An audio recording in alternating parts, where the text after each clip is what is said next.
Muy buenas tardes, tengan todos ustedes. Queremos agradecerles su presencia en esta conferencia que, como saben, está organizada por la Coordinación Nacional de Damas Voluntarias de Cruz Roja Mexicana, ¿sí? En coordinación con la Coordinación de Capacitación de la Delegación Local Ciudad de Puebla, en donde pues estamos festejando, bueno, conmemorando, no estamos festejando, estamos conmemorando el Día Internacional de la Mujer, y en esta conmemoración pues nos hemos dado la tarea que no solamente sea un día, sea todo un mes precisamente para visibilizar las acciones de las mujeres y obviamente también recomendar y tratar diferentes temas que son competencias, ¿sí? De todas ellas, y que es importante reconocer el trabajo y la importancia de la labor que hacen. Entonces, pues queremos agradecerles, darle la bienvenida, ¿sí? A nuestra ponente del día de hoy, que tenemos un tema muy interesante, que antes que nada también quiero reconocer el apoyo. Como ustedes saben, aquí hay una universalidad y unidad en nuestro movimiento, el apoyo de la Cruz Roja Mexicana, delegación estatal en Chihuahua, quien nos recomendó a nuestra ponente del día de hoy, obviamente, y pues gracias a ellos pudimos hacer este contacto con la doctora Nora Villa. Ella es comisionada de la Junta de Conciliación y Arbitraje de Chihuahua, y el tema que nos va a tratar el día de hoy pues, tiene que ver con el protocolo de atención al acoso y hostigamiento laboral y sexual en el medio hospitalario. Me voy a, antes que nada, agradecerle a la doctora que nos acompañe, que esté con nosotros el día de hoy, que nos comparta su experiencia, sus conocimientos, y pues voy a ceder la palabra a Isa Rodríguez para que también nos hable de la trayectoria de la doctora Villa. Muchas gracias a todos y bienvenidos. Muchas gracias, Juanjo. Muchas gracias, Nancy. Bueno, pues déjenos platicarles un poquito de nuestra ponente. Ella es médico cirujano y partero, es especialista en medicina legal y forense por el Instituto de Servicios de Salud del Distrito Federal, es maestra en ciencias médicas, egresada de la Escuela de Formación Feminista Chihuahua de la segunda generación, experiencia como perito profesional de PGR en las plazas de Fresnillo, Zacatecas y Juárez, Chihuahua, médico de barandilla de la Dirección de Seguridad Pública Municipal de Chihuahua, Chihuahua, y como perito de la Dirección de Servicios Periciales y Ciencias Forenses de la Fiscalía General del Estado de Chihuahua, así como coordinadora del CEMEFO y posteriormente del Consultorio Médico Legal de la Fiscalía de la Mujer. Ha sido docente de las clases de criminología, criminalística, medicina legal y responsabilidad profesional a nivel preparatoria, licenciatura y maestría de la Escuela de Formación Policial, la Facultad de Medicina y Derecho de la UACH de la Universidad de La Salle, Chihuahua, y de la Universidad de Durango, Campus Chihuahua. Docente invitada a cursos y capacitaciones en el área de medicina legal e investigación médico-legal de delitos sexuales por el Claustro Universitario de Chihuahua. Docente de las materias de medicina legal y responsabilidad profesional en medicina del Instituto de Ciencias Biomédicas de la UACH desde octubre del año 2020. Y como ya lo había mencionado Juan José, actualmente se desempeña como comisionada de la Comisión de Conciliación y Arbitraje Médico para el Estado de Chihuahua desde septiembre del año 2018. Cuenta con una formación en prevención y manejo de la violencia, derechos humanos, perspectiva de género y procuración de justicia, así como construcción de protocolos para atención al acoso y hostigamiento sexual y laboral en el Instituto de Salud Públicas y Privadas. Muchas gracias, doctora Nora Villa, por su tiempo, por darnos este espacio con este tema tan importante. Bienvenidos todos. Muchas gracias, gracias por la presentación. Le quiero agradecer en primer lugar a la Coordinación Nacional de Damas Voluntarias la invitación que me hicieron para este panel de conferencias junto con otras grandes mujeres que se han presentado y las que faltan en presentarse. Y bueno, dentro de mi formación profesional, antes de empezar con esta presentación, como ya lo mencionaron, estuve trabajando para PGR, que ahora es la Fiscalía General de la República, y para la Dirección de Servicios Periciales y Ciencias Forenses de aquí del estado de Chihuahua. En el tiempo que estuve trabajando en la Dirección de Servicios y de Servicios Periciales del estado de Chihuahua, tuve contacto con casos muy emblemáticos que tenían que ver la desaparición de jóvenes y el asesinato de las mismas posteriormente. En algunos casos me tocó participar en los procesos de identificación de las mismas y una de las cosas en las cuales estuve involucrada también fue en un protocolo de estudio de 8 osamentas de jóvenes entre los 16 y los 24 años a lo más, que fueron encontradas en lo que se llama el campo algodonero en la ciudad de Juárez, de aquí del estado de Chihuahua. Esto fue más o menos en el año 2002 y a raíz de todos estos eventos es muy sabido a nivel no solamente nacional sino internacional. Se volvió muy famoso este asunto y se conocía como las muertas de Juárez. Hasta había películas con esta temática, una de las que más recuerdo es de Jennifer López. Y bueno, a raíz de estos hechos tan lamentables donde tantas jóvenes perdieron su vida, hubo una serie de investigaciones, no solamente al interior del estado de Chihuahua, sino también por parte de la Comisión Interamericana de Derechos Humanos. Esta comisión encontró y realizó a raíz de todas las investigaciones que practicó un documento que fue la sentencia del campo algodonero. Lo saco a colación porque esta plática que he preparado para el día de hoy viene como parte de estas cuestiones de la sentencia. Dentro de la sentencia del campo algodonero se establecía sobre todo la responsabilidad del Estado mexicano, no solamente del Estado de Chihuahua y de las personas que en ese momento estaban gobernando o que tenían alguna situación de poder o de capacidad de investigar la desaparición de estas jóvenes y su posterior asesinato o su posterior hallazgo como osamentas. No solamente tenía que ver con las actuaciones de estas personas, sino también se extendió más y dentro de las resoluciones de esta sentencia que recibió el Estado mexicano, como les menciono, en noviembre del año 2009, establecía la necesidad de que hubiera un programa de educación destinado a la población en general para evitar la repetición de estos hechos. Esto fue en el 2009 y en el año 2011 se encontraron otro grupo de cuerpos en diferentes estados de descomposición de jóvenes en un lugar de Ciudad Juárez también que se llama el Arroyo del Navajo. Han pasado los años y seguimos siendo testigos y seguimos viendo cómo la violencia que se sufre por el hecho de ser mujer se sigue presentando.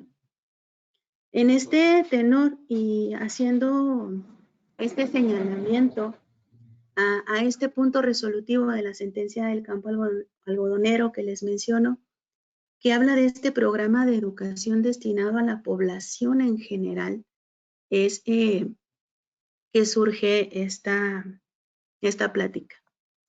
Lo primero que deberíamos o que tenemos que saber con relación a la situación que estamos viviendo actualmente es de que la pandemia del COVID no solamente afecta a la salud de las personas, sino que tuvo un efecto a nivel mundial en una gran cantidad de temas que se trataban o que se tenían que tomar en consideración en ese momento, pero un tema del que casi no se hablaba era la violencia que empezó a afectar a las mujeres que se vieron restringidas en su movilización dentro por cuestión de la pandemia, ¿sí? Entonces, es muy importante poner en el escenario o sobre el escritorio, en la mesa de diálogo, que somos las mujeres un poquito más de la mitad de la población mundial y sufrimos violencia por la otra parte de la población mundial, que son los hombres, ¿sí? En este sentido, este confinamiento que fue forzado o que fue necesario realizar para evitar los contagios, mantuvieron en aislamiento a mujeres junto a compañeros violentos y se les vio separadas de las personas y de los recursos con los que ellas podían ayudarse. Esto quedó de manifiesto cuando se empezó a documentar que las llamadas por motivo de violencia al interior de los hogares habían subido hasta un 45%, agregando además la ansiedad, el estrés, la mala alimentación y otro tipo de situaciones como por ejemplo la sobrecarga laboral que dentro de los hogares se multiplicó. En general, las mujeres son las que además de salir a trabajar, se hacen cargo de las labores domésticas o al interior del hogar, el cuidado de crianza de hijos e hijas, de enfermos o enfermas, de adultos, adultas mayores, y cuando cierran las escuelas, pues también se tienen que hacer cargo de la educación escolar de sus hijos y sus hijas. En este sentido, es muy importante saber que en México ha habido un aumento muy importante en cuanto a los hogares donde la jefa de familia es una mujer, ¿sí? Entonces, esto implica que hay una sobrecarga, se rebasó lo que es la condición de las cuestiones laborales que las mujeres tenían. Si le agregamos a esto de los tipos de trabajo que las mujeres tienen actualmente, pues vemos que la pandemia no nos pegó, no nos afectó a todos y a todas de la misma manera. Hubo personas que pudieron estar en su casa recibiendo su mismo salario sin ningún problema, pero hay una gran cantidad de población mexicana que si no salía a trabajar no tenía que comer, ¿sí? Entonces, esto agrava no solamente la condición de la cuestión de la preocupación por la misma salud, sino también por la economía de los hogares. En este sentido, la Organización Mundial de la Salud ha identificado 5 formas de violencia que sufren más las mujeres por el hecho de ser mujer. ¿Sí? En este marco de la Organización Mundial de la Salud, tenemos, por ejemplo, la primera y la más frecuente, que es la violencia de género, y que nos dice que 1 de cada 3 mujeres ha sufrido violencia en algún momento de su vida por una persona que ha estado ligada o está ligada con ella en ese momento desde el punto de vista sentimental. Esto significa que si en un grupo de 10 mujeres, en un grupo donde estemos 10 mujeres, por lo menos 3 han sufrido violencia, ¿sí? Esta violencia ha ido escalando no solamente a raíz de la pandemia, pero se ha agravado más. Y este año se documentó, en este año 2020, se documentó el número de entre 10 y 11 mujeres asesinadas diariamente. Tenemos 19 estados en el país con alerta de género y es de llamar la atención que solamente se logra sentenciar al 1.6% de las personas que han sido responsables de un feminicidio o de la muerte de una mujer. ¿Dónde está el otro 98.4%? Sí. Esta es una pregunta que nos lleva a la reflexión. Hay muchas discusiones en diferentes medios, a lo mejor a ustedes se los han encontrado en las redes sociales, de que si la vida de una mujer vale más que la de un hombre, que también a los hombres los matan, que son más los hombres que mueren. Pero aquí la condición es, o la situación es, de que efectivamente, aunque mueren más hombres que mujeres, también los matan los hombres, ¿sí? Entonces algo está pasando con el género masculino o algo sucede con ellos que tienen esta tendencia a la violencia y al homicidio o al feminicidio.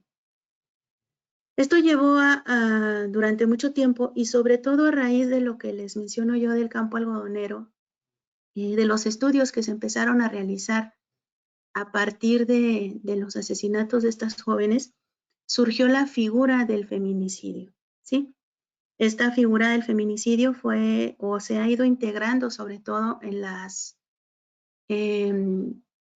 en los códigos penales de los estados y de la federación de manera paulatina y se señalan 7 causas por las cuales el homicidio de una mujer se transforma en un homicidio por razón de género o en un feminicidio, que es la lámina que está de uno de sus lados en color negro, ¿sí?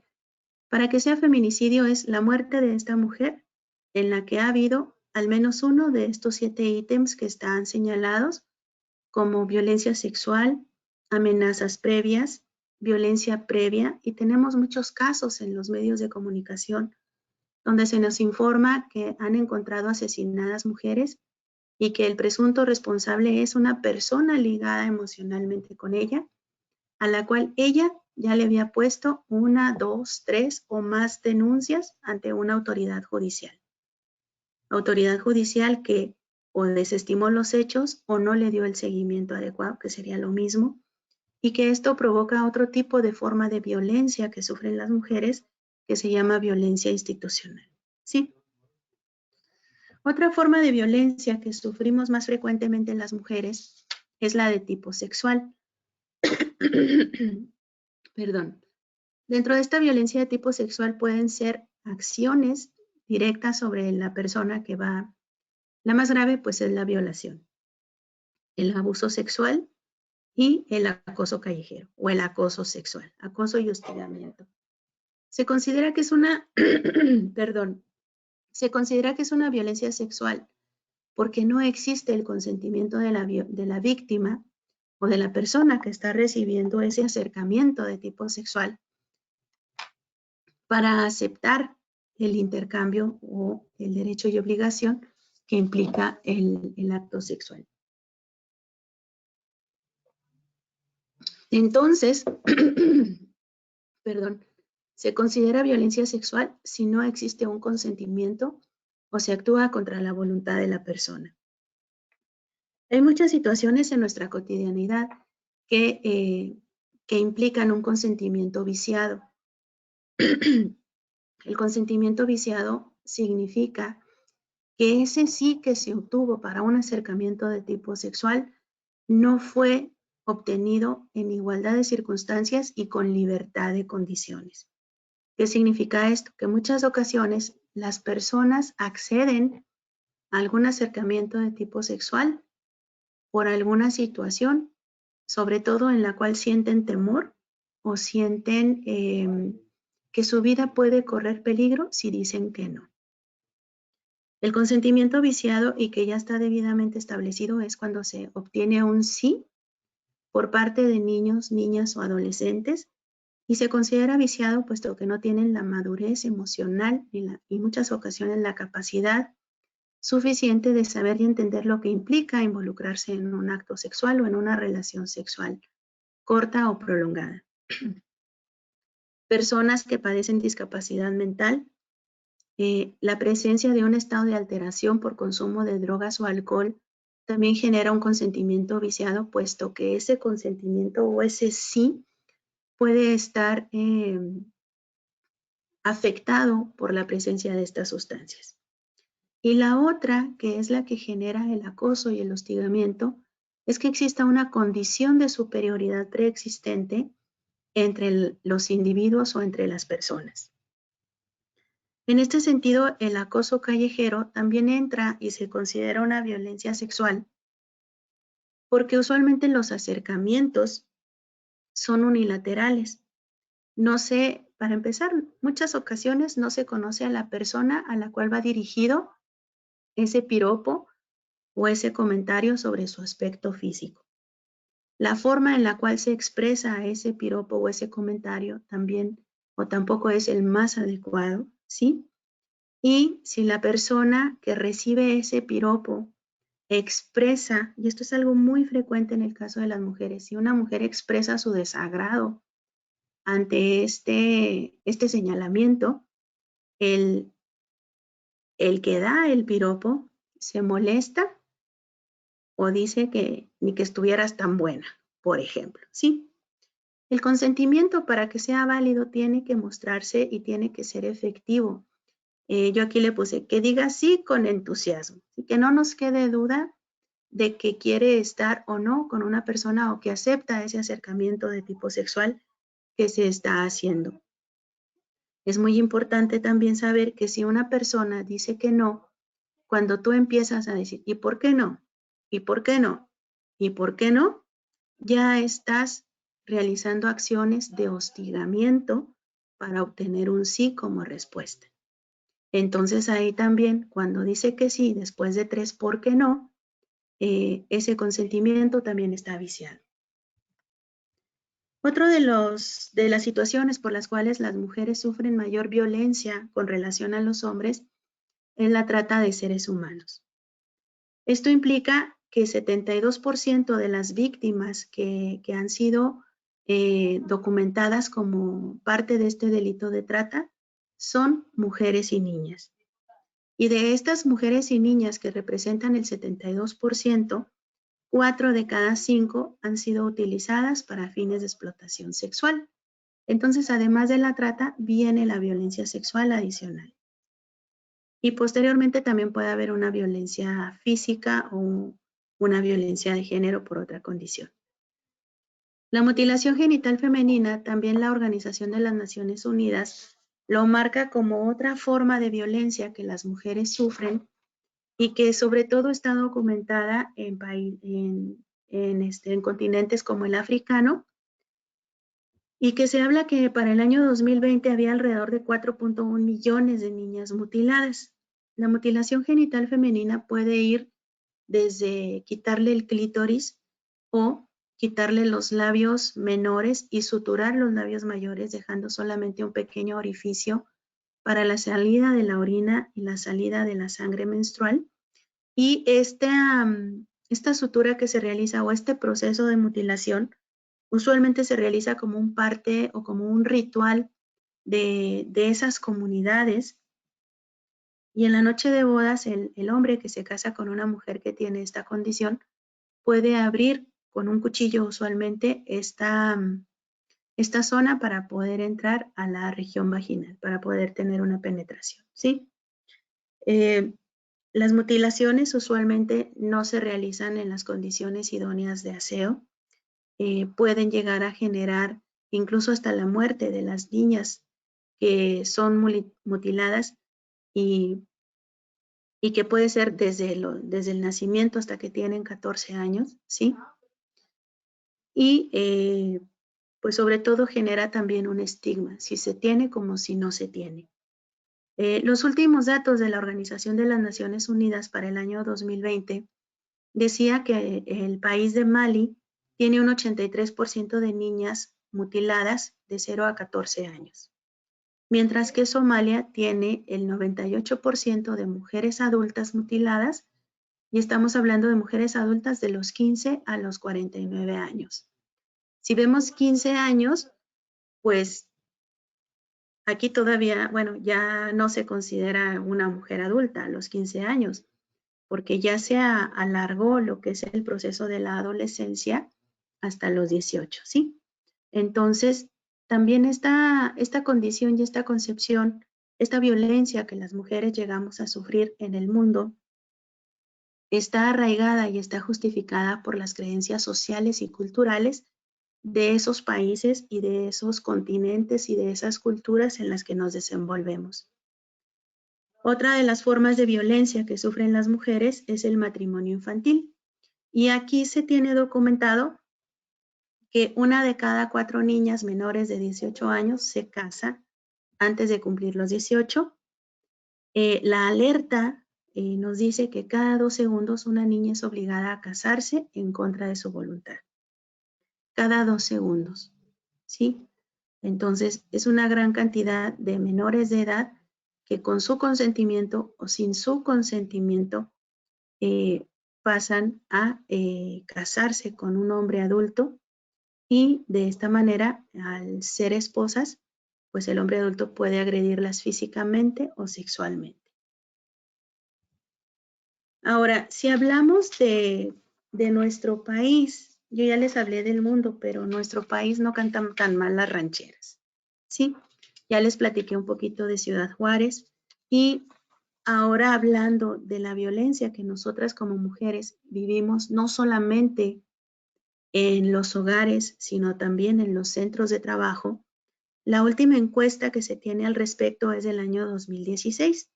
Es la encuesta nacional sobre la dinámica de las relaciones en los hogares, que incluye además todas estas agresiones en el lugar de trabajo. Esta encuesta se debió o se debe de actualizar en este año 2021, pero pues recordemos que en el año 2020, en marzo, que empezó el censo del INEGI, pues nos llegó la pandemia y ya no pudimos contestar nuestras encuestas del INEGI. Así y todo, ya hay nuevos valores o resultados con relación al censo, pero aquí la cuestión sería poder determinar qué tan válidos son o el tamaño de la muestra que se utilizó, si es la más adecuada. Entonces, los datos que les presento yo, como les menciono, pues son del año 2016, porque es la encuesta más completa en este sentido. Y las dos formas de violencia más frecuentemente reportadas por las mujeres al interior de sus trabajos son la degradación y la intimidación sexual. En este sentido también es muy importante saber que la ley de acceso de las mujeres a una vida libre de violencia, y yo siempre menciono esto cuando hablo de esta ley, ¿cómo estarán las cosas? Que necesitamos que haya una ley que diga que las mujeres tenemos derecho a acceder a una vida libre de violencia. Las cosas no han cambiado. Esta ley surgió más o menos en el año 2007 y todavía es necesaria retomarla, mencionarla y hacerla efectiva, porque las mujeres seguimos viviendo violencia. En esta ley se establece que tenemos tipos y modalidades de violencia que sufrimos por el hecho de ser mujer. La más frecuente o la más conocida, la que más fácilmente podemos identificar, es la violencia física. Pero también se sufre violencia psicológica, violencia sexual, donde estaríamos hablando del abuso y la violación, la violencia económica y la violencia patrimonial. Ahora, en cuanto a las modalidades, esto es, ¿en qué lugares las mujeres podemos sufrir violencia? Lo podemos sufrir al interior de la familia, lo podemos sufrir en un ambiente escolar o en un ambiente laboral, lo sufrimos en la comunidad cuando sufrimos o se realiza lo que es el acoso sexual callejero, ¿sí? Lo sufrimos en las instituciones cuando se pone una denuncia y no se escucha o no se reciben los medios de protección a las víctimas, que también hay una ley de protección a víctimas y que tampoco parece ser efectiva en muchas ocasiones, porque o se desestiman estas situaciones. Por ejemplo, nuevamente la sentencia del campo algodonero, uno de los señalamientos muy claros que hacía la Corte Interamericana de Derechos Humanos era que se había desestimado las denuncias por la desaparición de estas jóvenes, alegando que seguramente andaban con el novio o que andaban de fiesta y que después volverían. Entonces, las instituciones que estaban para investigar y para evitar la comisión de otros delitos no lo hicieron porque prejuzgaron con anticipación la desaparición de estas jóvenes, ¿sí?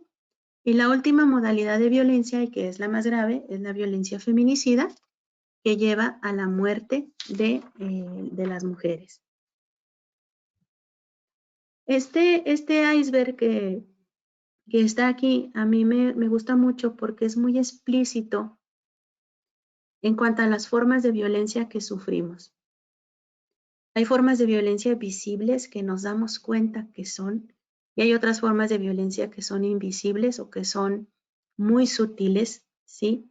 Que solamente una capacitación puede dar. Hay una frase que no recuerdo muy bien quién la dijo, pero es que el ojo no ve lo que la razón no conoce. Entonces, muchas ocasiones, y el hecho de que por qué se tolera tanta violencia, puede estar en el hecho de que no sabemos qué es violencia. Vivimos y pasamos situaciones de manera cotidiana y pensamos que las cosas así son y así deben de seguir siendo. Y la realidad de las cosas es que eso que sucede no es ni debería de seguir siendo, porque es violencia.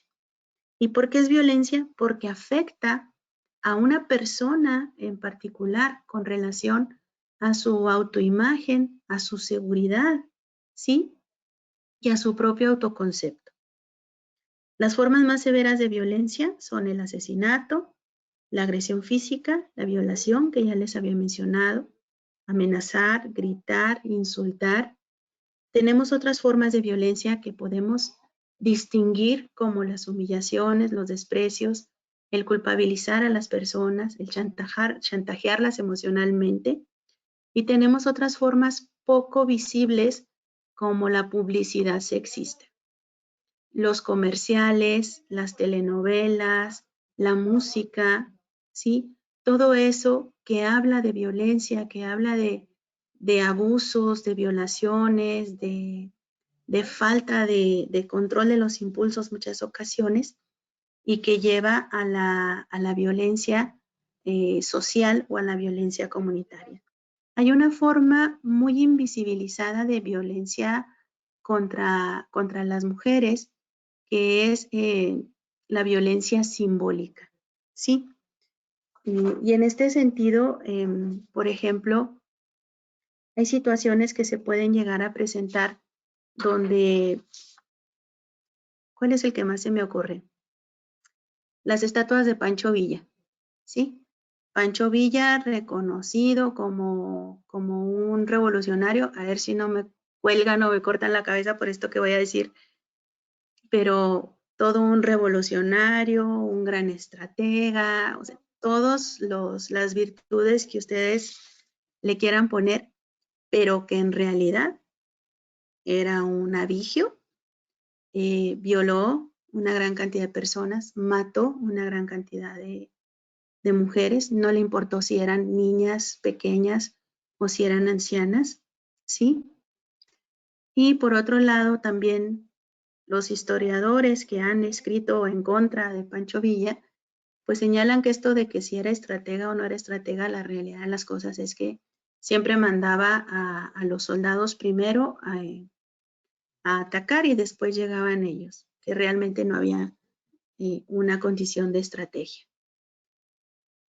Esa es una violencia simbólica, el tener tantas estatuas, tantas calles, tantos monumentos, recordando personas que por una sola cosa buena que llegaron a hacer, se les olvida todo lo malo. Ciertamente cuando alguien se muere, era muy bueno, ¿sí? Y se nos olvida todo lo que llegó a hacer. Hay otras situaciones que también debemos de conocer, o de esas formas en que se manifiesta el acoso, en los ambientes laborales, sobre todo en los ambientes escolares, que es el chantaje sexual o quid pro quo, que significa que yo te doy algo y tú me entregas algo, ¿sí? Puede ser de forma explícita, cuando explícitamente te pido, a cambio de una situación de tipo sexual o una coacción física, que hagas algo por mí para ayudarte, un aumento de sueldo, una promoción, que tú permanezcas en tu empleo, o que puedas faltar a tu trabajo sin consecuencias. Y el otro, que es el chantaje sexual implícito, donde yo me doy cuenta que mi compañera falta y no pasa nada, pero tiene algo que ver con el jefe, ¿sí? Entonces, ya sé que si yo quiero hacer lo mismo, implica que tal vez deba de hacer lo mismo que ella realiza. Hay otras formas de manifestarse el acoso que pueden presentarse cuando una persona se niega a acceder a estas situaciones de tipo sexual, que hacen que su ambiente laboral se convierta en un entorno intimidatorio, hostil y humillante. Bromas, chistes, cargarle el trabajo para que de alguna manera hacerla tronar y que abandone el centro de trabajo. Puede ser que esto suceda porque no sabemos qué acciones constituyen acoso o hostigamiento. ¿Qué significa esto?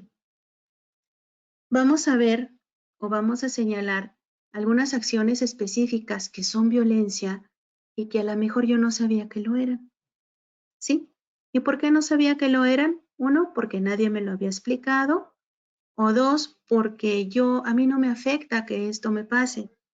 Pero hay personas a las que una situación de estas, por muy simple que parezca, le puede afectar más que a otra, ¿sí? Tiene que ver con la percepción personal, con las vivencias personales y también tiene que ver con la autoestima y la autoimagen que cada quien tenga de sí mismo.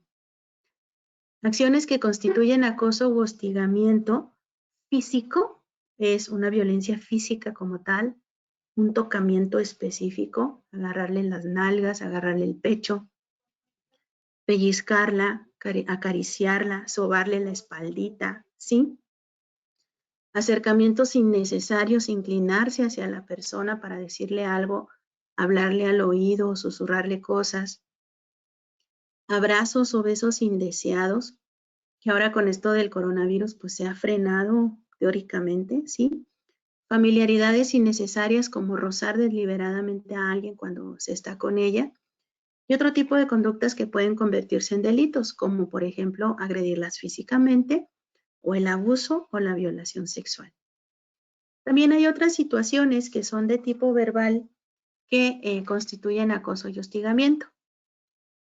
Hacerle comentarios y preguntas sobre su aspecto físico, sobre cómo se ve bien con esa ropa, que con ese peinado se ve de tal forma, que así se ve más delgada, que con ese pantalón, etcétera, ¿no? Preguntas o comentarios sobre su estilo de vida, su orientación sexual, llamadas de teléfono ofensivas o comentarios o bromas sugestivas también, comentarios condescendientes o paternalistas, y esto también es algo muy frecuente que nos llega a pasar porque, por ejemplo, en el ambiente hospitalario, cuando le hablamos de madre a nuestra paciente o de ceñito, bueno, a lo mejor el ceñito no es tanto del ambiente hospitalario, pero usualmente es madre, madrecita, mijita, reina, ¿sí? Niña, son comentarios condescendientes o paternalistas. Comentarios como es que tú no sabes de esto, o tú para qué opinas. Esas también son acciones que constituyen violencia. Invitaciones no deseadas para sexo o persistentes peticiones para salir a citas también se considera acoso y hostigamiento. Y preguntas intrusivas sobre el cuerpo o la vida privada de las personas. Insultos o burlas también de naturaleza sexual o amenazas. El no, a fulanita no le digas nada porque es bien apretada, ¿sí? Entonces eso puede llamar a la burla, pero también mientras violenta a fulanita hace que los demás digan, ah, pues fulanita es apretada y se ríen de ella. Hay otras acciones que constituyen acoso y hostigamiento que son acciones no verbales y que forman parte de este acoso sexual callejero. Pero cuando sucede dentro del trabajo, pues también es bastante molesto para la persona que lo sufre. Silbidos, gestos de connotaciones sexuales, el presentarle objetos de tipo pornográfico, miradas lujuriosas, tener fotos, afiches o protectores de pantalla de contenido pornográfico o de contenido sexual, enviar correos electrónicos o mensajes de texto que sean sexualmente explícitos, o utilizar las redes sociales para avanzar inapropiadamente a través de ellas, también se consideran situaciones que constituyen acoso u hostigamiento. ¿Cómo sabemos si es acoso o es hostigamiento?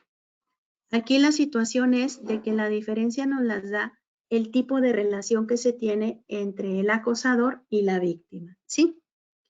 La víctima puede ser una persona que esté al mismo nivel que el acosador o en un estatus superior con relación al acosador. Pero el acosador también puede estar en un estatus superior con relación a la víctima. En este caso, cuando el acosador tiene una situación de poder real o imaginaria con relación a la víctima, se le llama hostigamiento sexual. Si tú estás en una situación de poder, estás en una situación donde puedes generar hostigamiento sexual. En el otro sentido, si estás al mismo nivel como pares, estamos hablando de acoso sexual o de acoso laboral única y exclusivamente. Cuando una persona está siendo acosada o hostigada, hay una serie de derechos humanos que son violentados por esta acción. El primero, que no se respeta la dignidad de esta persona. No se respeta su derecho a una vida, a su integridad, a una vida y a una vida libre de violencia. No se respeta su integridad física, ni psicológica, ni sexual. Se le prohíbe o no tiene un derecho a un trabajo que tenga un medio ambiente laboral sano. Y también se le violenta su derecho de igualdad ante la ley. ¿Sí? Son bastantes derechos humanos que se afectan cuando una persona acosa o hostiga a otra en su vida. ¿Por qué las personas podemos llegar a tolerar ser víctimas de acoso o de hostigamiento? El primero es que no sabemos que eso está mal. Que no sabemos que lo que está pasando con nosotros es violencia, ¿sí? Que desconocemos que hay mecanismos de denuncia para frenar y para evitar que estas situaciones sucedan. Puede ser que tengamos baja autoestima o que no se cuente con redes de apoyo. Esto significa, si yo hablo, ¿quién me va a apoyar? ¿Quién va a estar a mi lado? ¿Quién me va a acompañar? Y también puede ser que esta persona haya sufrido una violencia anteriormente y que al no haber obtenido justicia o al no haber obtenido una respuesta favorable, pues ¿para qué hablo? ¿Para qué digo? ¿Para qué menciono? Si no se le hace nada al agresor, ya hasta ven que hay diputados, bueno, candidatos a gobernación con demandas por violación y ahí están en la candidatura, ¿sí? Y también puede pasar de que yo lo hago y como les digo, no se ve que hagan algo, que hay simulación por parte de las personas a las cuales se los menciono o que no saben qué es lo que hay que hacer. Y eso hace que se sigan perpetuando y que se sigan reproduciendo estas situaciones. Si yo he normalizado la violencia en mi vida, la tolero. Por eso lo primero y lo más importante es ponerle nombre a esas acciones que vivimos y que son violencia. Por otro lado, puede ser que en el lugar en el que yo trabajo haya ciertas condiciones que perpetúan la violencia que se vive al interior, como el no existir una tolerancia cero. De nada sirve que mi presidente de la República diga que cero tolerancia a la violencia contra las mujeres, si ahí le anda dando su apapacho a Salgado Macedonio, por ejemplo, ¿sí? Que exista una cultura organizacional discriminatoria o violenta, en la cual tú no digas nada, tú tómate 2, 3 días de descanso, te llevo a comer y ya con eso, o nada más hazme aquí un reporte y ya se acabó todo. Estructuras organizacionales que reproducen estructuras patriarcales y machistas. Lo que es arriba es abajo, dicen los 3 iniciados del Kybalión, ¿sí? Y esto se repite en todos lados. Ausencia de mecanismos claros y eficaces en la atención y denuncia de los casos de violencia laboral, hostigamiento y acoso. ¿Cuántas y cuántos de nosotros sabemos o tenemos conocimiento que en el lugar en el que trabajo hay una unidad de género o hay un departamento que se dedica a atender este tipo de situaciones? Y sobre todo que sepa yo cuál es el mecanismo para hacer una denuncia o levantar una queja porque estoy sufriendo esta situación. Realmente son muy pocos los lugares donde esto se ha socializado a tal modo de que las personas que ahí trabajan lo tengan muy presente. Y por último, un bajo nivel de compromiso de parte de aquellas personas que forman parte de estas unidades de atención a la violencia de género, porque ven en estas unidades de equidad de género una concesión más, entre comillas, para las mujeres que se quejan de todo, ¿sí? Pero tienen su razón de ser. Estamos sufriendo una gran cantidad de violencia por el hecho de ser mujeres, ¿sí? ¿Qué hay que hacer si se sufre violencia o se presencia una situación de acoso? Se han marcado 7 cosas importantes. La primera es reconocer que todas las mujeres estamos expuestas a ser hostigadas en cualquier momento de nuestras vidas. Les voy a contar 2 anécdotas, una que me platicó una amiga doctora y una propia, ¿sí? De la semana pasada. Mi amiga doctora me platicó que ella estaba atendiendo en su consultorio a un señor que tenía un cáncer de cara.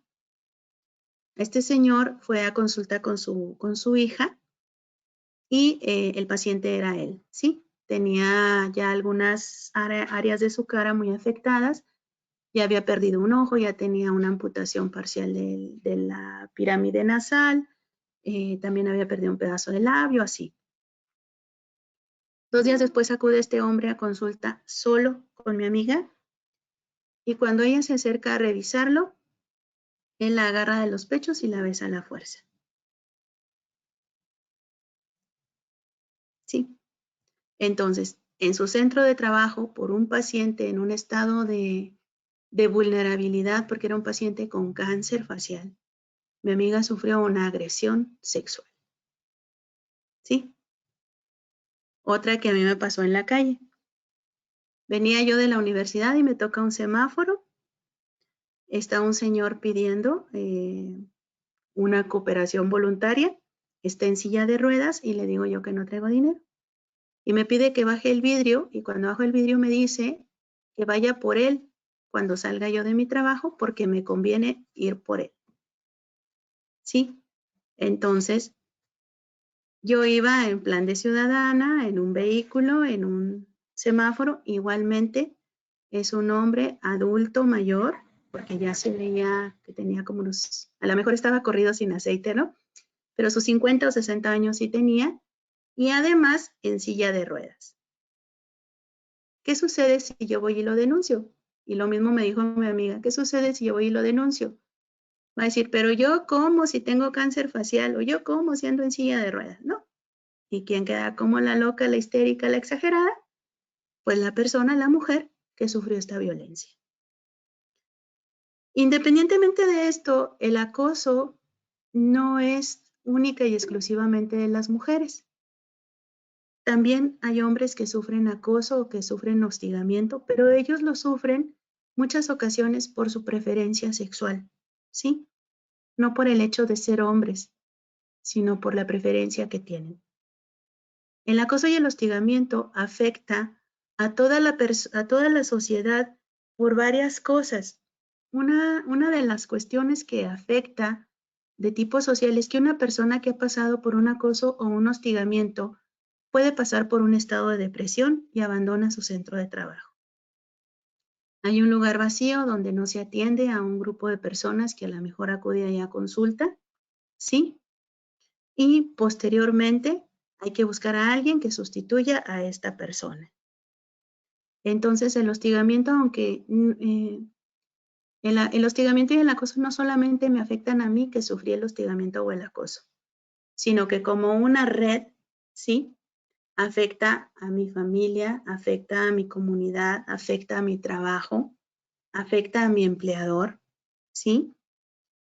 Y también hay otra situación.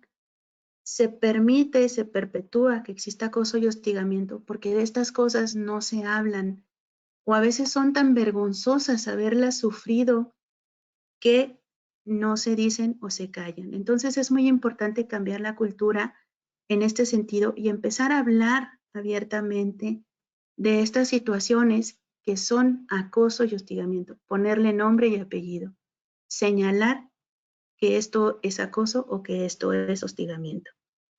Relatar y compartir los sentimientos que esto genera con amistades, con compañeros o compañeras de trabajo, puede darnos un panorama más amplio y además nos puede indicar qué es lo que se puede hacer.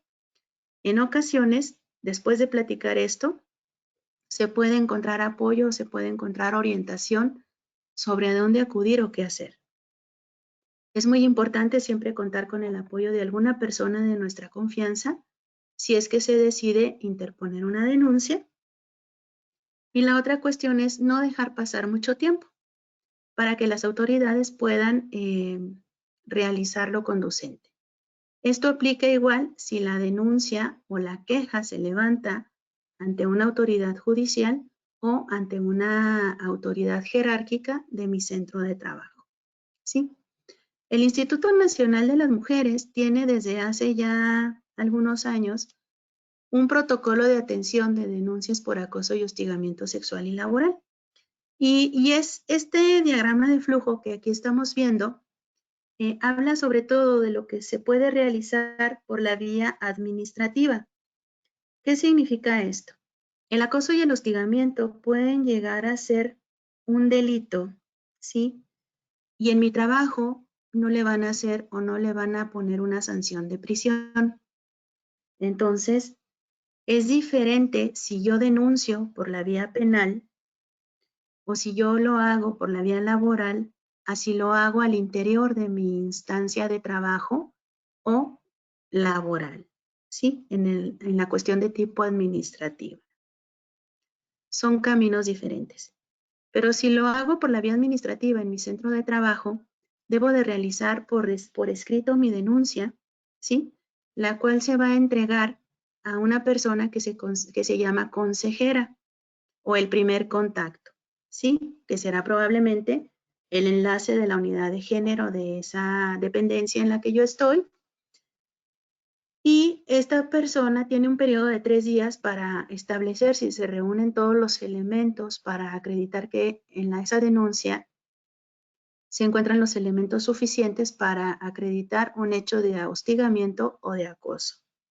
Si no se reúnen estos elementos, pues le debo de informar a la persona que ha puesto esta denuncia estas carencias para que las satisfaga o las complemente, y luego ya ese documento se lleva al comité, que dentro de las instancias laborales es un comité de ética y prevención de conflictos de intereses, donde se verifica que efectivamente se reúnen estos elementos de hostigamiento o acoso, y en ese momento se deben de establecer medidas de protección.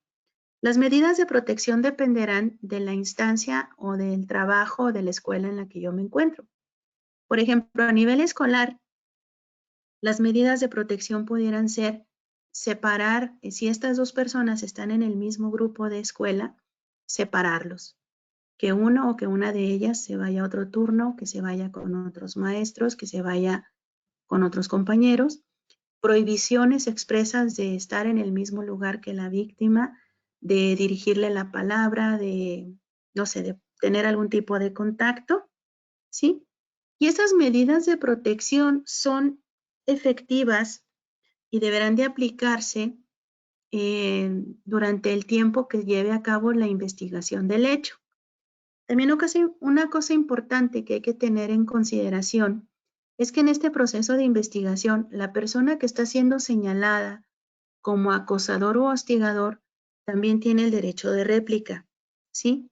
Entonces él también deberá de escribir la versión de sus hechos, ¿sí? Y el órgano investigador o el órgano interno de control de esa área o ese comité de ética, que ya dependerá de la instancia de trabajo de que estemos hablando, deberá de tener la capacidad suficiente de investigar de acuerdo a los principios de legalidad, respeto, protección y garantía de la dignidad e integridad personal, ¿sí? Esta investigación podrá hacerse a lo mejor también con otros compañeros de trabajo, pero siempre buscando mantener la privacidad y confidencialidad de la persona que ha puesto la denuncia. En este sentido, entonces, sería muy importante que cuando una persona recibe un señalamiento de haber sido acosador u hostigador que está dentro de un proceso de investigación, también él tenga este principio de confidencialidad para que no vaya a divulgar el nombre de la víctima, ¿sí? Y que esto le genere a la víctima un daño o un sufrimiento adicional. Este órgano investigador interno de tipo administrativo deberá de tener un tiempo adecuado para emitir su resolución. Y en esta resolución deberá de establecer si existe o no responsabilidad y en este caso establecer las sanciones administrativas. Las sanciones administrativas pueden ser de cosas tan simples como una amonestación por escrito hasta cosas tan graves como la rescisión de contrato, ¿sí? ¿De qué dependerá esto? De la severidad del asunto, de la decisión propia del comité de ética, ¿sí? Y miren, aquí hay una cuestión bien importante. Si la persona va por la vía administrativa y además se decide a poner su denuncia por la vía penal, no están ligadas una de la otra. ¿Qué significa esto? Que yo como comité le puedo decir a la víctima, es que tengo que esperarme a que el juez que lleva tu asunto emita su resolución para saber qué voy a hacer con este trabajador. No. Como vía administrativa, tú puedes establecer tu resolución, aunque el juez que está viendo este asunto por la vía penal no haya emitido su sentencia. El marco normativo para hacer todo esto es muy amplio, ya lo tenemos. Ya tenemos el piso legal para proceder por el acoso y el hostigamiento, ¿sí? Tenemos instrumentos nacionales e internacionales. La Constitución Política de los Estados Unidos Mexicanos es el primero en el artículo primero constitucional, ¿sí? Donde establece y pondera el goce de los derechos humanos y las garantías individuales de todas las personas, ¿sí? La Ley Federal del Trabajo también, en su apartado 4º y 9º, en cuanto a prevenir y eliminar discriminación, la Ley General de Acceso de las Mujeres a una Vida Libre de Violencia, los reglamentos federales de seguridad y salud en el trabajo, el Código Penal Federal, el Plan Nacional de Desarrollo en el tiempo de Enrique Peña Nieto también señalaba este marco normativo para transversalizar, decía la perspectiva de género, erradicar, disminuir y erradicar la violencia de género y el acoso y el hostigamiento sexual y laboral en los centros de trabajo, ¿sí? Tenemos los protocolos de actuación frente a casos de violencia laboral, acoso, hostigamiento sexual, que va dirigido a empresas de la República Mexicana por parte de la Secretaría del Trabajo y Previsión Social. El documento de hostigamiento sexual y acoso sexual de la Comisión Nacional de Derechos Humanos. La norma oficial mexicana 025 sobre igualdad laboral y no discriminación, ¿sí? La norma oficial mexicana 035 que habla de los factores de riesgo psicosocial en el trabajo, identificación, análisis y prevención. Y estas dos normas mencionan mucho la existencia del acoso y el hostigamiento sexual en los ambientes laborales. Por parte del Instituto Nacional de las Mujeres, el protocolo de intervención para casos de hostigamiento y acoso sexual en los centros de trabajo, que es, yo les podría decir, el protocolo base para todos los protocolos de todas las otras instancias o dependencias. Hay muy pocas dependencias que ya se pusieron a trabajar en hacer sus propios protocolos, pero el de base es el del Instituto Nacional de las Mujeres. Por parte de las universidades nacionales también ya se tienen varios protocolos de atención e investigación de estos casos de violencia de género y también el año 2020 salió a la luz en el Diario Oficial de la Federación el protocolo para la prevención, atención y sanción del hostigamiento sexual y laboral en lo que es la Administración Pública Federal, o sea, para todas las instancias dependientes de la Administración Pública Federal, ¿sí? Así todo, también tenemos nuestros instrumentos internacionales que el Estado mexicano, el presidente de la República, suscribió en diferentes tiempos, dependiendo del presidente, como el Convenio sobre la Discriminación, Empleo y Ocupación, el Convenio sobre Seguridad y Salud de los Trabajadores y Medio Ambiente de Trabajo, el Convenio sobre la Eliminación de todas las formas de discriminación contra la mujer o CEDAW, la Convención Interamericana para Prevenir, Sancionar y Erradicar la Violencia contra la Mujer de Belén do Pará y la Declaración y Plataforma de Acción de la Cuarta Conferencia Mundial sobre la Mujer de Beijing en el año de 1995. Entonces, también a nivel internacional, como les mencionaba ya ahorita por la Organización de las Naciones Unidas, está bien documentadas esas formas de violencia que las mujeres sufrimos y de las cuales en el centro de trabajo también se presentan y sobre las que también se ha venido trabajando y elaborando todo ese piso, toda esa plataforma legal para que podamos erradicar esa violencia. Sin embargo, la erradicación de esa violencia no va a suceder si solamente la estamos pidiendo las mujeres por un lado y los hombres por el otro no hacen lo que les corresponde, que es hacerse responsables de sus acciones y cambiar sus comportamientos. Los principios de actuación de todos estos protocolos de atención son 4. El primer principio es proteger la dignidad de la persona, ¿sí? Entonces, toda persona tiene derecho a ser protegida contra todos estos actos. El segundo principio es generar o crear un ambiente saludable y armonioso, porque todos tenemos derecho de ejercer nuestras actividades en un ambiente seguro, donde se preserve nuestra salud física y mental. El otro principio es la igualdad de oportunidades y no discriminación, y en este sentido se apuesta a que este año 2021 desaparezcan lo que se llaman techos de cristal en cuanto al acceso de las mujeres a los puestos de dirección, no solamente a nivel gerencial, sino también a nivel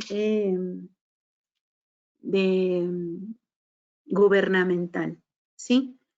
Esto es muy importante y donde lo hemos visto primero es en estas leyes de paridad de género, pero la paridad se necesita en todo, no solamente a nivel de las cámaras de diputados y senadores, sino en todos los espacios donde se encuentran mujeres laborando. En este sentido es muy importante el tener en consideración y tomar en cuenta esta necesidad de igualdad de oportunidades y no discriminación, y no que sea, como se ha llamado, las cuotas de género, que parecieran una obligación más que un derecho para las mujeres de acceder a estos puestos de dirección. Y el último principio es la confidencialidad, en la cual se debe de reservar toda la información, tanto de la víctima, sobre todo de la víctima, mientras se realiza la investigación, y del presunto señalado cuando éste ha sido encontrado inocente, ¿sí? Entonces se debe de mantener un principio de confidencialidad para evitar la revictimización de la persona que se ha atrevido a levantar la voz y hablar de que ha sido víctima de un acoso o de un hostigamiento, y evitar también el afectar la buena fama del que ha sido señalado como acosador u hostigador, ¿sí? Porque también pues, se dan casos, ¿no? Entonces, ya para resumir en este sentido, pues nada más recordando que si una persona está señalando que ha sufrido violencia laboral, hostigamiento o acoso, pues puede irse por la vía laboral, la vía penal o la vía administrativa, de acuerdo a lo que señalaba nuestra infografía del Instituto Nacional de las Mujeres. Y nuevamente, en el ambiente laboral, las sanciones serán determinadas por la empresa. En el ámbito penal será la autoridad judicial, y en el ámbito administrativo, pues será de acuerdo a la Ley de Responsabilidad de los Servidores Públicos cuando se trata de servidores públicos. ¿Cuándo se trata de servidores públicos? Hablamos de un servidor público cuando éste trabaja en una institución pública, federal o estatal, pero también se considera servidor público aquel que en una institución de tipo privada recibe, ¿cómo se llaman estos? Recursos públicos para su funcionamiento, ¿sí? Entonces, ahí es donde entraría todo lo que son servidores públicos. Como les mencionaba yo ahorita, las sanciones pueden ir desde cosas tan sencillas como una amonestación verbal hasta un despido o una expulsión definitiva. El hecho de que se inicie un proceso, y esto es bien importante tenerlo muy claro, El hecho de que se inicie un proceso a nivel administrativo o laboral en la instancia donde yo estoy, no significa que no se pueda realizar también por la vía penal. Y tampoco significa que si se inició por la vía penal, tengo que esperarme a que el juez emita una resolución para yo darle final o terminar el seguimiento de esa denuncia o de esa queja que recibí. ¿Sí? Cuando se recibe una queja de una persona que ha sufrido un acoso o un hostigamiento, se deben de aplicar ciertas directrices. Primero para evaluar la severidad de la situación y después para aplicar la sanción correspondiente. Estas directrices que se deben de investigar y aplicar son 5. La primera es evaluar razonablemente la ausencia del consentimiento libre y voluntario. ¿Qué quedamos que era el consentimiento? Decir sí con entusiasmo, en un estado de igualdad entre uno y otro, o entre una y otro, o entre una y otra, ¿sí? Que no debe de haber presión, que no debe de ser viciado o estar viciado, sin la presencia de drogas, de alcohol, ¿sí? Que no exista una relación de poder entre uno y el otro, ¿sí? Entonces, hay que hacer una evaluación razonable de la existencia o no de ese consentimiento. El segundo punto es el valor preponderante del dicho de la víctima. Esto está avalado ya a nivel internacional y nacional por parte, esta es otra resolución que la Corte Interamericana le hizo a México. Yo les había platicado de la del campo algodonero, pero esta es otra sobre los casos Fernández Ortega y otros, y Rosendo Cantú, y otra contra México, ¿sí? Este valor preponderante del dicho de la víctima se basa en que los hechos de tipo o de connotación sexual usualmente suceden en lo privado, sin testigos entre dos personas, ¿sí? También aquí, la primera sala de la Suprema Corte de Justicia emitió las reglas para valorar los testimonios de víctimas de delitos de violencia sexual con perspectiva de género. Entonces indica esto. Primero, que esta situación se sucede por lo general en lo privado, que la declaración de la víctima es fundamental y que es esperable que una víctima que ha pasado por una situación traumática de este tipo pueda no recordar todos los hechos o que pueda agregarle detalles o quitar detalles la siguiente vez que lo platica. Perdón. Que hay que tomar en consideración elementos como la edad de la persona, la condición social, si pertenece o no a un grupo vulnerable o discriminado, y buscar otros elementos de convicción. Esto es muy importante. Hay ocasiones que las personas sufren una agresión física, por ejemplo, y no acuden a su servicio médico para señalar que fueron agredidos o para recibir atención por las lesiones, ¿sí?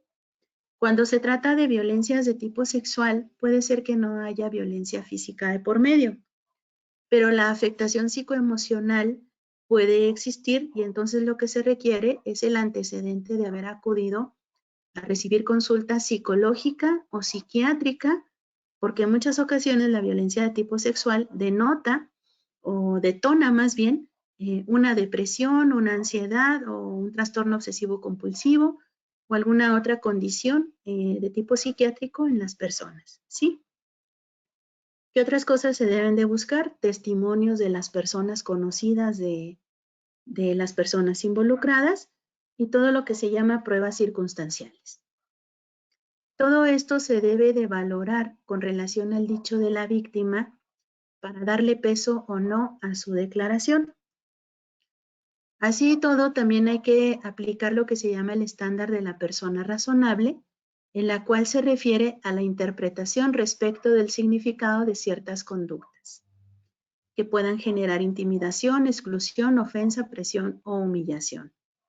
Esto es del relato que se nos diga, por ejemplo, si el agresor nos contesta por escrito la queja que se le presentó en su contra y en su escrito señala que esa señora que está mintiendo, que yo soy muy bueno, que eso me pasa por ser tan buena gente, ¿sí? Pues hay que aprender también a leer entre líneas lo que no se dice. Situaciones de ofensa, de exclusión, de intimidación. Y este estándar de persona razonable no significa de que pase, sino de que existe una gran, ¿cómo se dice? Un alto porcentaje de que pueda ser así, de que la persona puede ser que sí actúe de esta manera, ¿sí? Por ejemplo, en el caso de las mujeres existe un temor fundado de que una insinuación sexual por parte de un extraño pueda terminar en una violencia de tipo sexual. Esto es lo que una persona, una mujer razonable o una mujer que ha vivido en México, donde se cometen 10 u 11 feminicidios por día, teme cuando sale a la calle, aunque sea de día, y hay una persona, un hombre, que se le acerca con una actitud extraña, ¿sí? Y si no se le acerca con actitud extraña, también pasa, ¿sí? Entonces, hay que ver esta cuestión de esto podría haber pasado o esto podría pasar en unas condiciones habituales, sí, sí podría pasar. También hay que buscar elementos que hablen de intimidación, exclusión, ofensa, presión, humillación, miedo o inseguridad sexual entre las personas que están involucradas y evaluar la existencia de relaciones de poder, ya sean formales o informales. Si es mi jefe, pues obviamente hay una relación de poder, ¿sí? Y también los recursos que se deben de ofrecer en cualquier dependencia que tenga una instancia que dé seguimiento a este tipo de casos, debe de ser la orientación a la víctima, el entrevistarse con ella para saber o no si reúne los elementos de esta situación de hostigamiento o acoso, establecer lo que son las medidas urgentes de protección. Si decide poner una denuncia por la vía penal, hacer un acompañamiento. Esto significa o acompañarla o decirle dónde está el centro de justicia más cercano, con qué agente del Ministerio Público hay que acudir. Y cuando se tengan las sanciones o las resoluciones de este centro investigador, pues darle seguimiento al cumplimiento de las mismas. Otra cosa muy importante es el poder contar con apoyo psicoterapéutico para las víctimas, con personal capacitado con perspectiva de género, ¿sí? Y en este sentido, pues tenemos que saber a qué se refiere la perspectiva de género. Primero que nada, debemos de saber que el género se refiere a lo que hemos aprendido en esta sociedad en la que nos hemos desarrollado desde a veces antes de nacer, lo que significa ser hombre o ser mujer. Hombre o mujer es el sexo con el que nos identifican al nacimiento y que nos da una identidad que se acredita con nuestro nombre, ¿sí? Un nombre masculino o un nombre femenino. Pero el hecho de que yo nazca hombre o que yo nazca mujer también implica que la sociedad, la familia, la cultura, la religión, la escuela, me dice qué se espera de mí por ser hombre o por ser mujer. Eso de qué se espera de mí por haber nacido hombre o haber nacido mujer es el género, ¿sí? Si yo me identifico como del género masculino o del género femenino. Y esto lleva a establecer roles y estereotipos de género donde el más frecuente sería el de la madre o el de la mujer, que su máximo en la vida es ser madre, ¿sí? Y donde una mujer que no tiene hijos tiene menos valor que una mujer que tiene 1, 2, 3 o 20 hijos, ¿sí? Entonces, el género es el cómo yo me identifico como hombre o como mujer. Esto nos queda muy claro, ¿sí? Lo siguiente es, ¿qué es la perspectiva de género? La perspectiva de género implica el ver esta educación en género que tuvimos. La perspectiva de género implica ponerme unos 2 o 3 escalones por encima de este conocimiento que tengo y ver cómo son los hombres y cómo son las mujeres, cuáles son los roles y los estereotipos que tienen y qué es lo que los lleva a comportarse de una manera o de otra. La perspectiva de género entonces se define De acuerdo a la Ley Estatal del Derecho de las Mujeres a una Vida Libre de Violencia para el Estado de Chihuahua y la Ley General del Derecho de las Mujeres a una Vida Libre de Violencia a nivel federal, se refiere a la visión científica, analítica y política sobre mujeres y hombres. La perspectiva de género entonces tiene un trasfondo de estudio, ¿sí?, que lleva a ver esa sociedad en la cual se ve que los hombres tienen más privilegios o acceden más a derechos que las mujeres por el hecho de ser hombres. Esto implica que hay opresión por el hecho de ser mujer, y la perspectiva de género lo que busca es que seas capaz de ver esos puntos de opresión y que esto genere un movimiento social revolucionario que promueva la igualdad, la equidad y el bienestar de las mujeres, ¿sí?, para poder tener acceso a recursos económicos, representaciones políticas y sociales en los ámbitos de toma de decisiones. La perspectiva de género implica además el ver la realidad no solamente en color rosa y azul, que son lo que se conoce como los lentes de género. A través de los lentes de género se puede ver a la humanidad en la gran diversidad que la compone, entender que hay diferencias entre hombres y mujeres, pero que también hay diferencias entre el mismo grupo de hombres y entre el mismo grupo de mujeres, ¿sí? Entonces, los lentes de género implican nombrar de otra manera las cosas conocidas, haciendo evidentes hechos ocultos y otorgar otros significados. Cuando una persona está recibiendo una capacitación en perspectiva de género, porque esto no es algo que veo ahora y ya mañana me lo sé. La perspectiva de género implica un estudio constante, un conocimiento intelectual y una interiorización de todos estos conceptos que lleve a desmontar críticamente la estructura de la concepción del mundo y la propia subjetividad. Por ejemplo, yo les decía ahorita, es que el sueño de toda mujer es ser madre. Y si una mujer no tiene hijos, ay, pobrecita, ¿por qué no adopta? ¿Sí? Entonces, o por qué no se embaraza y tiene hijos. Todo esto pues lleva a una crisis de todo lo que son los conocimientos que ya tenemos y que hemos aceptado como normales, y esto genera lo que se llama disonancia cognitiva. Transversalizar la perspectiva de género es una cuestión de política a nivel federal que implica el que esa perspectiva de género llegue a todos los niveles, en todos los estratos y en todas las ramas del conocimiento y del ejercicio profesional y no profesional, ¿sí? La finalidad de transversalizar la perspectiva de género es conseguir la igualdad real entre hombres y mujeres.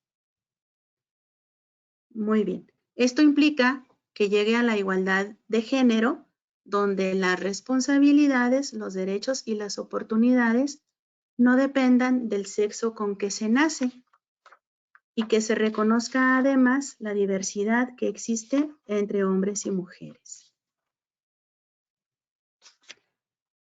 Muy bien. Me he extendido mucho, no sé si aquí podemos parar para poder contestar preguntas.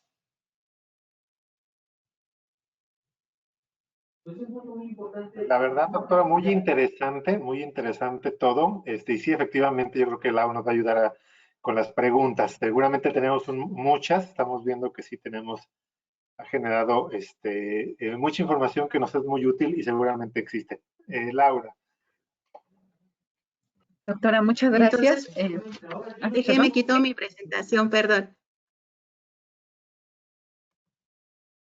Antes quiero leer un poquito de los estados donde nos estaban viendo. Tuvimos un problema de conexión en el tema de Facebook con la transmisión que se estaba realizando en esta plataforma. De hecho, la estamos tratando de restablecer, así que, pero pude anotar sobre todo algunos estados que nos estaban acompañando, desde Aguascalientes, Campeche, Chihuahua, Ciudad Cuauhtémoc específicamente, Guanajuato, Aguascalientes, creo que ya lo dije, Nayarit, Coahuila y Zacatecas. Es como pase de lista de todos los estados. Muchas gracias a las personas que nos estaban viendo por este medio.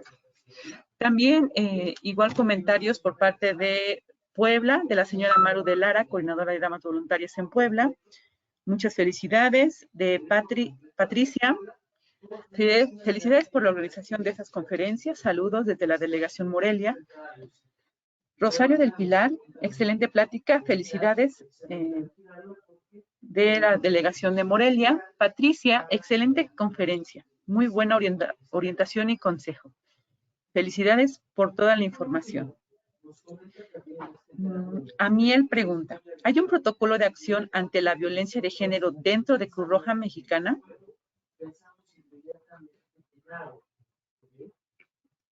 Hasta donde sé, no.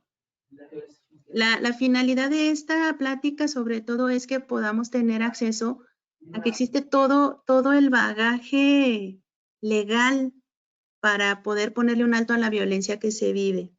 La otra cuestión es de que ya lo que es la norma 025 y la 035 de la Secretaría del Trabajo y Previsión Social implican que todas las empresas, y no hablo solamente de empresas privadas, sino también públicas, empiecen a manejar este tipo de tópicos para crear y generar ambientes laborales sanos, donde hay una propaganda que era que no te cueste trabajo ir a tu trabajo, donde te guste ir porque es un lugar agradable para ir. Gracias.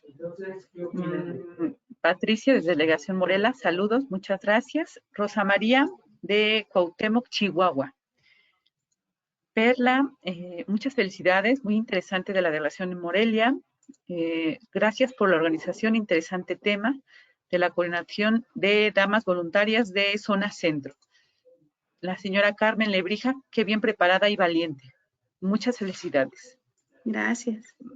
De Sonora presente. Ivette, ¿cómo se puede crear un ambiente laboral sano? Bueno, primero muchas gracias a todas las personas que se tomaron el tiempo para estarnos acompañando. De verdad, yo acá nada más veo la pantalla, entonces agradezco mucho el tiempo brindado. ¿Cómo crear un ambiente laboral sano? Aquí la cuestión es, primero, la conciencia que podamos tener como hombres y mujeres de que lo que hacemos de un lado afecta a los del otro lado, ¿sí? Yo les mencionaba, hay muchas cosas que son violencia y que no las vemos de esta manera, porque nadie nos ha dicho que es violencia. Entonces, ¿cómo crear un ambiente laboral sano? Empieza cambiando mis propios paradigmas, mi propio conocimiento, capacitándome en este sentido, aprendiendo lo que tiene que ver también mucho con lo que es inteligencia emocional. Muchas ocasiones también tiene que ver con la historia de vida que tenemos. Entonces, dicen que cada quien sabe qué carga en su costal, ¿no? Entonces, mira qué traes en tu costal, porque también eso puede ser detonante para que dentro de tu trabajo o en tus relaciones interpersonales no tengas una buena relación con las demás personas. Doctora, ¿cuál sería como el proceso en un tema de una situación de este tipo? Sobre todo porque luego hay estructuras como también muy cerradas. O sea, yo tengo una situación y de ahí mi situación normal sería con mi jefe inmediato y mi jefe inmediato al área de recursos humanos. ¿En qué momento, mi pregunta es, en qué momento se da una solución, si es administrativa o si es más legal o si es, había dicho, creo que eran 3, pero ¿cuál no es o una o la otra o la otra? Pueden ser las 3 juntas, ¿eh? Depende de lo que se trate. Por ejemplo, es una cosa muy distinta el que te chifle a el que te agarre la nalga, ¿sí? Entonces, si hay un contacto directo, un contacto físico directo, esto puede constituir un delito de abuso sexual o de violación. Esto puede seguirse por la vía legal. Por la vía legal, independientemente de que tú pongas o no una queja o una denuncia por la vía laboral o administrativa, pues va a seguir su propio camino. Puede ser que tú decidas irte por las 3 vías y que el resultado de las 3 vías sea totalmente distinto. O puede ser que sea el mismo para la persona que agredió, sí, en cuanto a la separación del trabajo, a quitarle sus privilegios laborales y la cárcel, por ejemplo. En los centros de trabajo, en el Departamento de Recursos Humanos de cualquier centro de trabajo en el que estemos, debemos de saber primero si se cuenta o no con una unidad de equidad de género. Si se cuenta con una unidad de equidad de género, la teoría dice que esa unidad de equidad de género es tu enlace para levantar este tipo de quejas cuando se presenten dentro de tu centro de trabajo. Puede ser que esta unidad solamente sea de nombre, porque hay que cumplir con un requisito, ¿sí? Pero la idea es de que estas personas que están ocupando ese puesto empiecen a trabajar y empiecen a educarse en lo que implica el acoso y el hostigamiento sexual y laboral. Por otro lado, también, si no tengo una unidad de equidad de género en mi centro de trabajo, la otra vía, si yo veo que no, o si alguien ya me dijo que esto no constituye un delito, que no me puedo ir por la vía legal, a donde puedo ir es a la Comisión Estatal o a la Comisión Nacional de Derechos Humanos, porque también la Comisión Estatal y la Comisión Nacional tienen sus protocolos de actuación ante situaciones de acoso y hostigamiento laboral.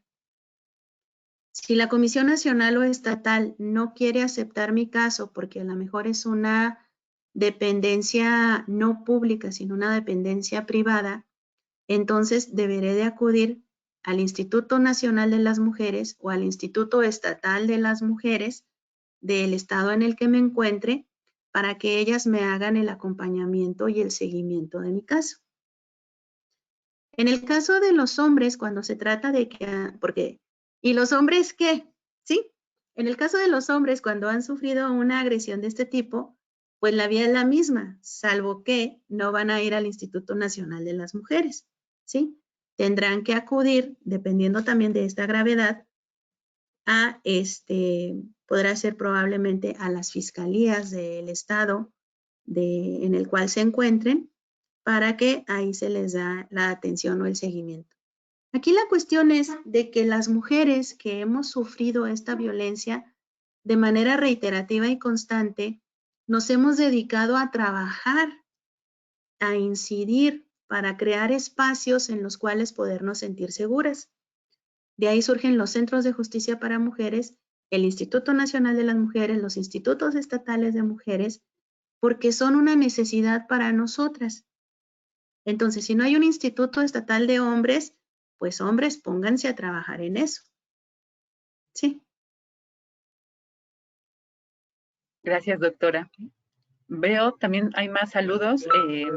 Isla de Sonora, gracias. Catalina Sara Cruz, desde Tequesquitla, Tlaxcala. Muy importante saber este tema. Gracias a la doctora. Hilda, muchas felicidades por esta oportunidad para las mujeres, algo que podré compartir en mi trabajo. La señora Carmen Lebrija, gracias. José Luz Morales Ramírez, felicidades desde Celaya, Guanajuato, extraordinaria ponencia. Ivette Gutiérrez, postdata, excelente plática, gracias. Gracias, Julia, muy interesante, saludos de Cuauhtémoc, Chihuahua. Y Mirela, excelente conferencia, saludos de Cadereyta, Querétaro. Y sí, esos son todos, muchas gracias. Muchísimas gracias a ustedes.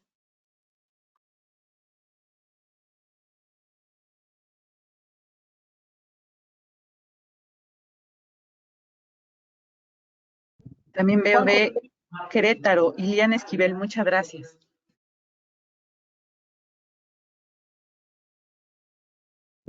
Juanjo, tu micro, no te escuchas. Y gracias, perdón, no tenía el micro, pero muchas gracias, doctora. Yo creo que con estas felicitaciones y preguntas, para nosotros es muy importante abordar es un tema que para muchos puede ser delicado. Hay gente que desgraciadamente a veces no quisiera verlo, sí, a veces existe esta cultura de preferimos voltear para otro lado, taparnos los ojos y pensar que no existe porque no lo vemos.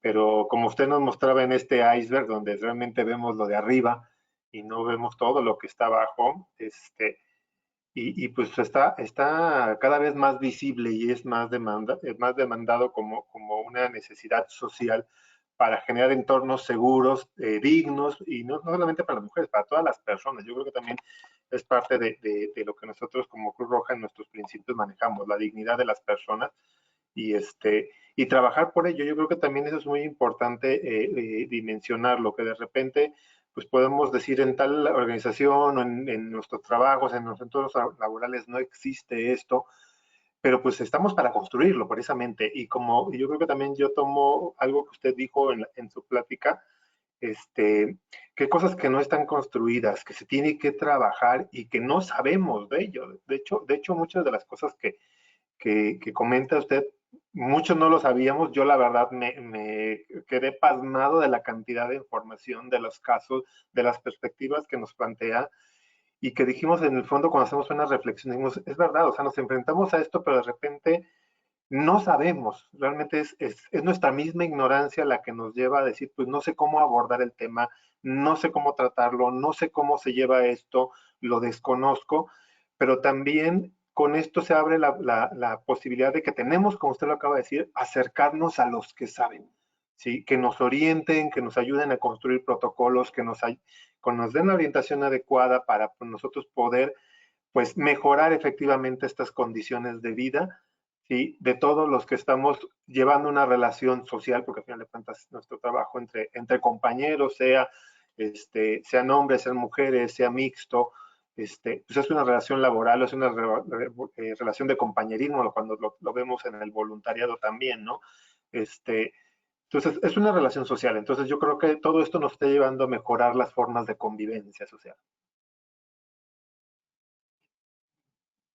Así es, la finalidad sobre todo, como mencionaba, es que conozcamos que existe todo este protocolo, todo este conocimiento, todas estas leyes y también que le pongamos nombre a lo que es violencia, que aprendamos a identificarlo y sobre todo a ponerle un alto. Es muy importante trabajar más con lo que es la cultura de paz y con relaciones interpersonales saludables. Y esto se logra solamente con el conocimiento, pues, y sobre todo la voluntad. Necesitamos la voluntad no solamente de las mujeres, sino también de los hombres, que como les mencionaba yo en un momento, son los que más agreden, son los que más generan violencia. Entonces, tienen que voltearse a ver ellos mismos. Dirían en el fútbol, la pelota está en su cancha. Sí, tienen que voltearse a ver ellos mismos, tienen que ver qué es lo que está sucediendo con ellos y cómo pueden generar situaciones más saludables para ellos y para nosotras. Es correcto, que la verdad, yo quiero agradecerle, a nombre estábamos viendo las diferentes plataformas donde estamos transmitiendo, hay muchas felicitaciones, realmente es un tema muy interesante que yo creo que no es para una sola sesión, yo creo que nos quedamos cortos en este gran iceberg que usted nos mostró, pero bueno, ya nos picó la curiosidad, ya nos dejó la semillita de que tenemos que trabajar por estos protocolos, por construir estas mejores formas de convivencia social. Y obviamente, como usted lo dice, hacer estos actos de reflexión para poder desde nuestros diferentes ámbitos, nuestras canchas, como bien lo decía hace rato, construir y trabajar en pro de estas mejorías. Entonces, pues yo quiero agradecerle a nombre de la señora Carmen Lebrija de Sinaga, nuestra presidenta nacional de Damas Voluntarias. Ella nos pidió que le hiciéramos llegar un agradecimiento muy, muy, muy especial. Ella está como participante, obviamente no está aquí, está como participante y nos pidió por mensajito que le hiciéramos llegar su agradecimiento. La verdad está muy, muy, muy agradecida con usted y con sus conocimientos principalmente, porque reconoce que es una mujer muy preparada, que sabe del tema, que es muy valiente, porque yo creo que el tocar los temas que usted aborda no son fáciles, se debe tener mucha, yo creo que, no sé, esa sí es una cuestión mía, mucho estómago, mucho corazón para poder enfrentar este tipo de cosas a las que usted se enfrenta. Entonces realmente, y yo creo que como usted también hay muchas mujeres en México que pues están siendo valientes y enfrentando esta situación, y pues a todas las queremos reconocer, y especialmente a nombre de nuestra presidenta y de nuestro equipo nacional queremos reconocer a usted el compartirnos su experiencia y sus conocimientos. Entonces voy a dar lectura a nuestro testimonio, un testimonio de gratitud que ahorita se lo hacemos virtual, en donde pues, el testimonio dice lo siguiente: Cruz Roja Mexicana, Coordinación Nacional de Damas Voluntarias, entrega el presente testimonio de gratitud a Nora Ileana Villavaca por su participación como ponente en las conferencias, es que está muy chiquita la letra, bueno, las conferencias virtuales organizadas por la Coordinación Nacional de Damas Voluntarias, con el marco del Día Internacional de la Mujer 2021. Ciudad de México, marzo de 2021, seamos todos hermanos, firma nuestra presidenta nacional, la señora Carmen Lebriga de Suinaga. Entonces lo hacemos llegar aquí de manera virtual y en presencia de todas las asistentes, y ya luego se la haremos llegar de manera física. Y pues lo único que me queda es agradecerle, no sé, Isa, Nancy, si quieren agregar algo más. Gracias, Juanjo. Doctora, no, pues, ¿qué le puedo decir? Darle nuevamente las gracias. Creo que nos quedamos cortos en el agradecimiento, pero sobre todo por reconocer su labor tan grande que hace que sea usted una mujer admirable, que eso es lo que queremos también impactar a nuestra sociedad, que vean que podemos llegar bien lejos, y que estos temas, como comenta Juanjo, ahorita estábamos en el WhatsApp y son temas muy fuertes, y que nosotros como mujer, pues, sí nos pega, ¿no? O sea, nos llega, nos pega, nos duele, pero que debemos de apoyarnos entre nosotras y poder llevar hasta el último rincón ese tipo de conocimientos para que no pasen este tipo de cosas, para que no estemos restando cada segundo, como lo mencionó usted en sus cifras. Y pues en lo personal le agradezco muchísimo el tiempo que nos obsequió a la Cruz Roja, a cada uno de los que se conectaron el día de hoy, y pues un abrazo a la distancia, doctora. Muchas gracias. Isa. No, pues nuevamente agradecerle, doctora, su tiempo tan valioso que nos ha compartido esta tarde. Podríamos seguir aquí un par de horas más o días hablando del tema, que es un tema que abarca mucho, pero agradecemos este tiempo. Nos vamos a despedir, no sin antes recordarles que la siguiente semana las esperamos con otra sesión más, el día 23. Vamos a tener a Cindy Karina Barba Macías, que es conferencista local y nacional, activista y emprendedora social y coordinadora nacional de la Red Nacional Pro Paz. Ella es de Aguascalientes y es una de las fundadoras de una fundación que se llama Tlanemani. Nos va a hablar del tema liderazgo de la mujer contemporánea. Las esperamos la siguiente semana. Muchas gracias y que tengan una excelente tarde. Un abrazo a la distancia a todos. Muchas gracias. Gracias, doctora. ¿Sí? Estoy como Peña Nieto. Bueno, saludos a todos y muchas gracias. Los esperamos la siguiente sesión.